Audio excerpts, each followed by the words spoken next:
Photographing birds in flat light has its share of advantages, but sometimes it can leave your photos looking a little bit dull and lifeless.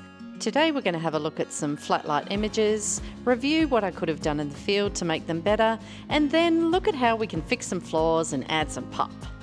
Towards the end of the video, I'm going to show you how to use some simple masking techniques to take things to the next level.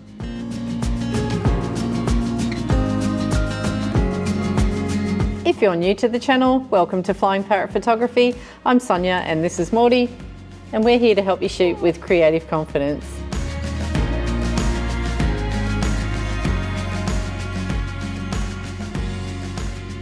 I'm using the cloud version of Lightroom today, but you can use any editing program.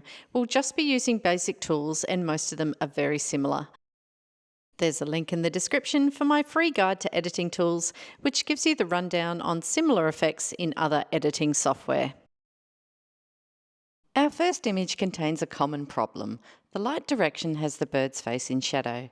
This can be difficult to correct in sunny conditions, but in flat light we can make a significant improvement, and we do have a small eye catch to work with. Even on overcast days, it's good to pay attention to light direction because even if it's not noticeable, there is a shadow side and you will miss out on getting an eye catch. If you have a denoise filter, use it before you begin editing.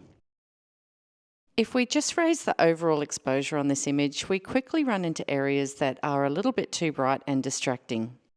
So first we're going to pull back the highlights and raise the shadows quite significantly first, and then we're going to adjust the overall exposure just as much as is needed. I'm also going to add a little bit more white to brighten things up, a touch more black to add definition, and pull back the contrast a little bit. You can see now we have all the detail showing in the feathers without any distracting bright spots, but it's still a little bit flat and washed out. Now I'm going to strengthen the midtones using the Vibrance tool and maybe just cool down that yellow a touch. Then to add some extra definition, I'm going to gently use the dehaze tool and a touch of clarity. Now just another tweak of exposure and whites. It's really very small touches in combination that can add up to a big result. That's looking much better, but the strong point of this image is the feather detail and patterns. So I'm going to crop in tighter to give the viewer a closer look at these subtle details. Not a huge amount of editing, but we don't have the shadow over the face and it's made a big difference. This next image has another common problem we encounter in the field. Our bird is under the trees in shadow and the brighter background dominates the scene. Same process again with really curbing back those highlights and bringing up the shadows, and this time I'm really going to lose a lot of contrast in this particular image. Look at how that has returned a lot of detail to the bird's feathers. I am going pretty heavy on the edits here, but as long as the end result doesn't look overly edited, I think that's a win. This is a bird I really wanted to get a shot of. I'm adding a lot of dehaze just to return that colour and definition to the photo, and I think it's worked pretty well. We're going to come back to this image because there are more things we can do to improve it, but first I want to tell you what I did wrong in the field and how I could have come home with a much better result. I have my little cockatiel friend in the dim light of my lounge room here to demonstrate. We have two sets of images, one taken with the bright light from a window behind it and the other set with a dark background, thanks to my fireplace. One was taken with general purpose metering, which takes an average out of the available light. It might be called evaluative matrix or multimetering depending on the camera brand.